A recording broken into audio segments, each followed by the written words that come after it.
할렐루야. 하나님께서 우리에게 귀한 선물을 주셨는데 그게 가정이라는 겁니다.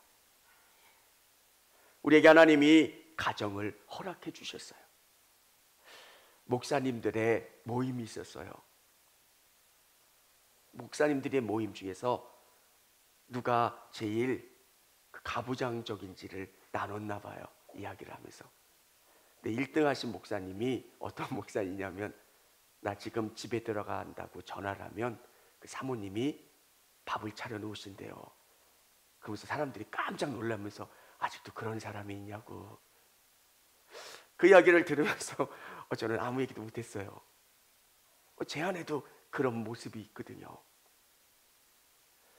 여러분, 하나님이 우리에게 가정을 허락하신 모습이 뭘까? 그 가정 가운데 하나 되고 하나님이 원하시고 바라시는 모습들, 하나님이 세우신 이 가정이 어떤 모습이어야 될까? 우리는 유교적인 문화를 많이 받고 있어요. 그래서 남자는 높아져야 되고 여자는 그렇지 않아야 된다는 생각. 근데 고려 때만 해도 또 달라요. 우리 기독교인들이 중심으로 생각해야 되는 사고는, 하나님은 가정을 어떤 모습으로 만드셨냐는 거예요. 우리 가정의 모습이 어떤 모습이 되기를 원하고 계시냐는 거예요. 여러분, 첫 번째, 하나님은 우리에게 돕는 배필을 주셨습니다. 하나님이 세우신 가정에서 돕는 배필을 주셨다는 거예요. 하나님은 모든 이 땅의 것들을 창조하신 다음에 아담에게 이름을 짓게 하셨어요. 이름을 짓는다는 것은 그의 권위를 나타내는 거예요. 규정 짓고 그가 어떤 존재인지를 알려주시는 거예요. 여러분, 아무나 이름을 지을 수가 없어요. 내가 짓는 이름이 그를 부르는 이름이 된다는 것은 아담이 갖는 권위와 그의 통치력, 그의 권세를 의미하는 거예요. 하나님이 인간을 그런 존재로 만드셨다는 거예요. 존귀한 존재로, 멋진 존재로, 아름다운 존재로. 그런 인간에게 하나님께서 행하신 특별한 게 있어요. 돕는 배필을 주셨다는 거예요.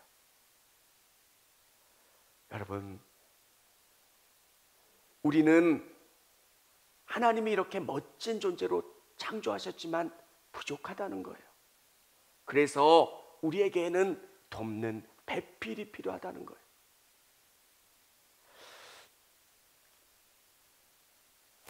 저는 말씀을 증거하는 사람이지만 성도들의 모습을 보면서 참 은혜를 받을 때가 많아요.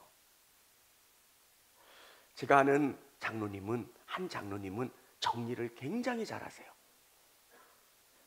어느 정도냐면 군대에 간물대 같이 정리를 하세요. 모든 그 집안이 다 그러세요. 근데 그 집에 있는 나머지 가족들은 안 그런 거예요. 딸 방에 가보면 전쟁 나서 피난 간 것 같아요. 근데 저는 그 장로님의 상황이 되면 화가 날 것 같아요. 정리 안 한다고. 근데 그 장로님은 그냥 말 안 하고 그냥 이렇게 딸의 방에서 이렇게 옷을 다 접어서 이렇게 용을 정리해 놓으시고, 또 청소기로 밀어주시고 뭐 하고, 또 아들 방에 가서도 그러시고, 또 아내가 정리해 놓지 않은 옷들을 정리해 놓으시고. 저는 그분을 보면, 다른 부분에서 보면 되게 화를 많이 내시고 막 그러신데 너무너무 잘해 주시는 거예요. 안 돼요, 목사님. 아무리 얘기해도 안 돼요. 그래서 다 자기가 하시는 거예요. 그분을 뵐 때마다 어떤 생각을 하냐면 돕는 배필이에요. 여러분, 하나님은 우리가 다른 사람들을 같이 가족으로 묶어주셔서 돕도록 하시는 거예요. 왜 이게 안 되냐고 이야기하는 게 아니라 하나님은 그분이 정리가 안 되는 거기 때문에 나를 돕는 배필로 붙여주셨다는 거예요. 어제 말씀을 나누면서 그런 이야기를 했어요. 한 의사 선생님이 다른 사람들 앞에서는 너무 좋은 의사 선생님이에요. 치과 의사 선생님인데 일을 못해 얻는 가난한 분들이 있으면 공짜로 해주시는 거예요. 그래서 뭐 슈바이처 상도 받고 뭐 나라에서 상도 받아요. 그럼 여러분은 좋은 분이에요? 나쁜 분이에요? 너무너무 좋은 분이잖아요. 왜요? 이도 그냥 해주시고 근데 그분 그 상을 받으셨다고 해서 제가 그 부인 되시는 집사님에게 축하드린다고 너무 좋으시겠다고. 근데 그분이 화를 내시더라고요. 돈을 안 가져오신대요. 집안에는 별로 신경을 안 쓰신대요.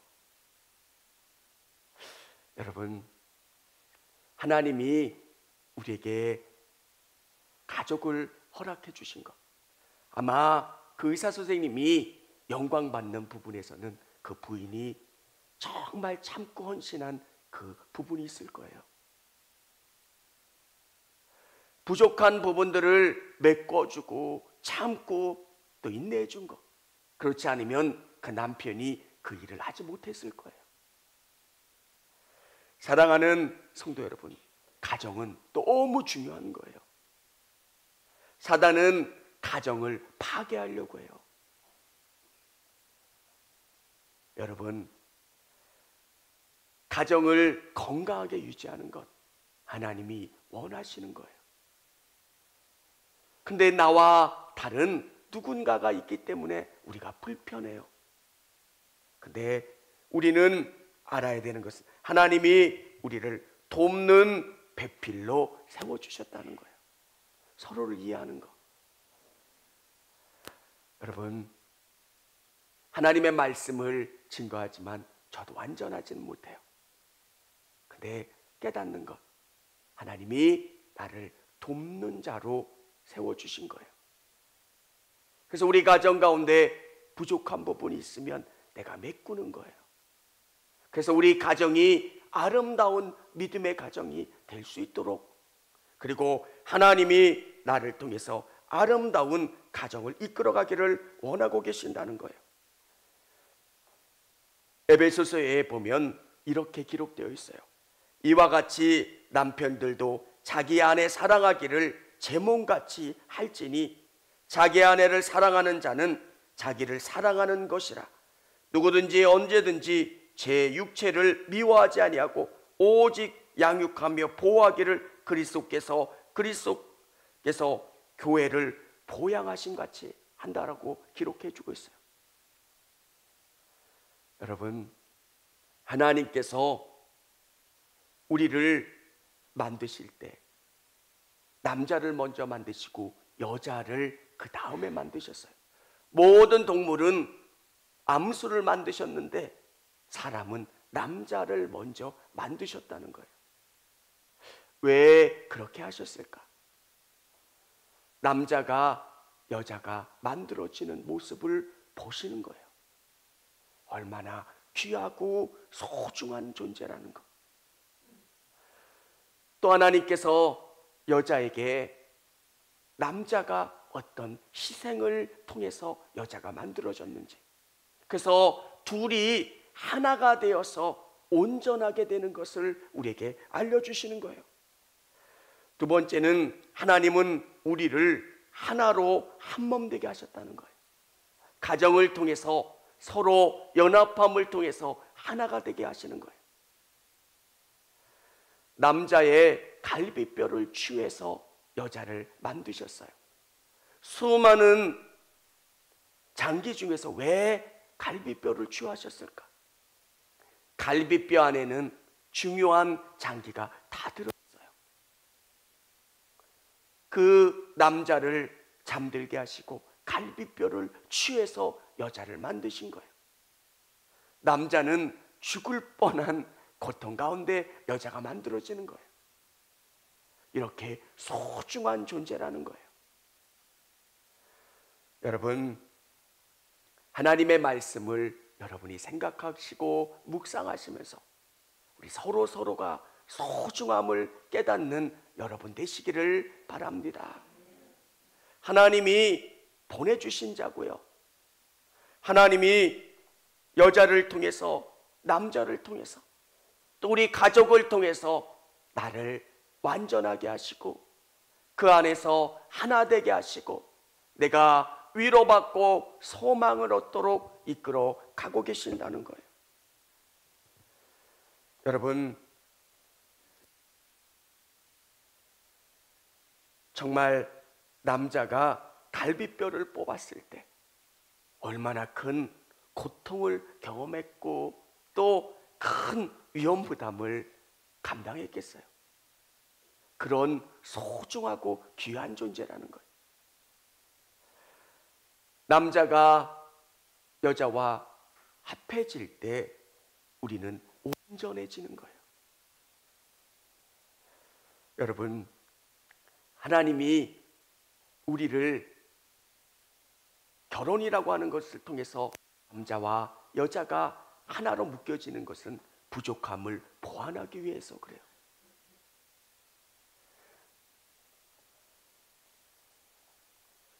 남자는 어떨 때는 세심한 것을 못 볼 때가 있어요.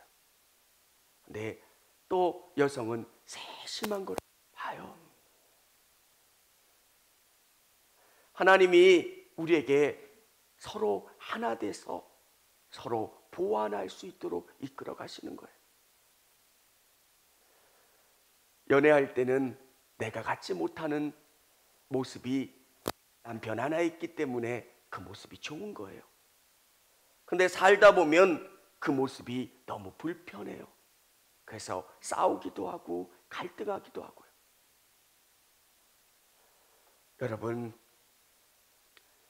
우리가 하나님이 주신 이 가정이 아름다운 모습으로 세워지고 하나님께 영광 돌리는 귀한 가정이 될 수 있도록 여러분이 최선을 다하시고 여러분이 먼저 나가실 수 있는 여러분 되시기를 바랍니다. 조금 더 결혼이라는 것에 대해서 알았다면, 사람을 이해하는 것을 배우고 또 우리가 알았더라면 조금 더 실수하지 않았을 텐데, 남자와 여자가 사고 구조가 다르기 때문에 우리는 많은 실수도 하고요, 또 다툼도 갈등도 있어요. 근데 하나님께서 이 가정을 우리에게 허락하신 목적은 남편을, 아내를 돕는 배필로 내게 주셨고 그 도움을 통해서 우리 가정 안에서 우리가 더 온전하게 풍성하게 하나 될 수 있게 해주셨다라고 하는 것을 믿고 감사하실 수 있기를 원합니다. 세 번째는 하나님은 우리를 강하고 친밀하게 하셨습니다.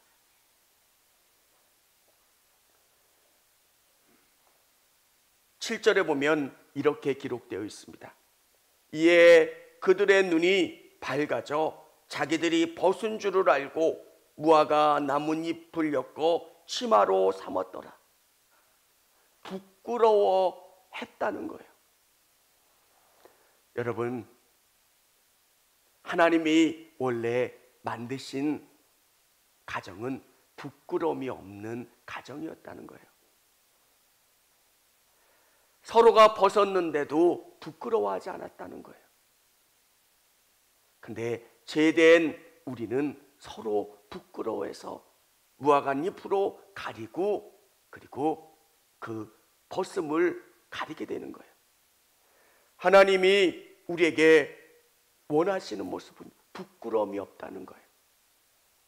하나님이 함께 해주시는 가정은 부족하지만 그 부족함을 덮어주고 그것을 이해해주고 받아주는 가족이기 때문에 진짜 부끄럽지 아니하는 사이가 되는 거예요. 여러분, 아내만큼 또 남편만큼 여러분을 이해하는 사람이 어디 있어요? 여러분의 과거도 아시고 지금도 알고, 그렇기 때문에 아내와 남편에게는 모든 것을 드러내도 괜찮잖아요. 사랑하는 성도 여러분, 이 견고함이 믿음 안에서, 하나님 안에서 더 단단하게 결합될 수 있다는 거예요. 그래서 하나님이 원래 만드셨던 아담과 하와는 부끄러워하지 않았던 것처럼, 그들이 서로 하나 되었던 것처럼 우리 가정이 예수님 안에서 부끄러워하지 않고 친밀하고 단단하게 결합되는 가정이 되기를 원합니다. 사단은 이 땅에서 가정을 파괴시켜요. 여러분, 동성 결혼이 어떤 부분에서 위험할까요? 한 남자와 한 여자의 결합을 하나님은 이 땅에서 주신 거예요. 근데 둘씩 셋씩 사는 거예요. 목사님, 그런 일이 있습니까? 우리보다 먼저 동성 결혼이 시작됐던 나라들에서는 그런 일들이 있어요. 진짜 가정이 무너지면 나라의 근간이 되는 기초가 무너지게 되는 거예요. 여러분, 우리 그리스도인들은 하나님을 사랑하면 그 사랑을 통해서 여러분의 가정 가운데 아름다운 돕는 자가 되는 거예요. 나와 다를지라도 우리 가정 가운데 부족한 모습을 내가 메꿔가는 거예요. 그 장로님은 이야기할 게 많으실 거예요. 국가기관에서 있어서 진짜 칼같이 정리하세요. 이런 배선 같은 거를 업체에 맡기는 것보다 그분한테 맡기는 게 훨씬 더 깔끔해요. 정리를 너무 잘하세요. 그분이 아내를 볼 때, 자녀들을 볼 때 어떠시겠어요? 야, 이건 뭐 매일매일 난장판이잖아요. 근데 그분은 오셔서 정리하는 거예요. 자기가 설거지도 하고 화장실도 청소하고 딸방에 가서 옷도 개줘서 서랍에 넣어주고 청소기로 밀어주고. 제가 물어봤어요. 화나지 않으세요? 힘들지 않으세요? 저는 이게 행복해요. 여러분, 믿음이라고 하는 건 어떤 걸까? 여러분 한 분 한 분이 교회를 세워가는 기둥인 것처럼 가정 가운데 하나님이 여러분에게 역할을 주신 거예요.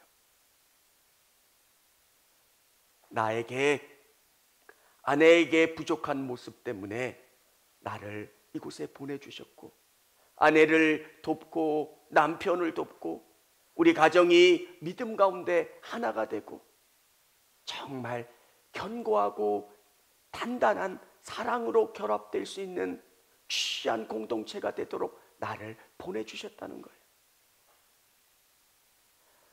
여러분이 지적하는 눈을 바꾸는 거예요. 지적하는 눈으로 바라보면 수백 가지 지적할 일들이 있어요. 근데 그게 아니라 내게 부족한 부분을 채워가는 거예요.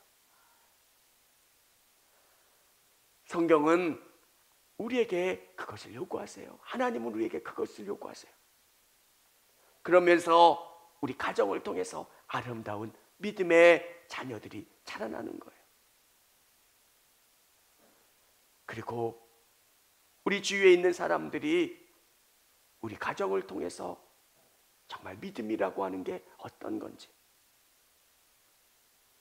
믿음이 가정 가운데 떨어지면 우리 가정을 바꾸잖아요. 하나님이 세우시는 귀한 가정을 만들어가는 저와 우리 성도님들이 다 되시기를 주님의 이름으로 축원합니다. 여러분이 돕는 자가 되는 거예요. 부족함이 비난의 거리가 아니라 하나님이 나를 여기에 보내주셨고 이 부분 때문에 보내주셨다라고 하는 믿음을 갖고 또 여러분과 가족들이 아름다운 믿음의 공동체를 만들어 가실 수 있는 저와 우리 성도님들이 다 되시기를 주님의 이름으로 축원합니다.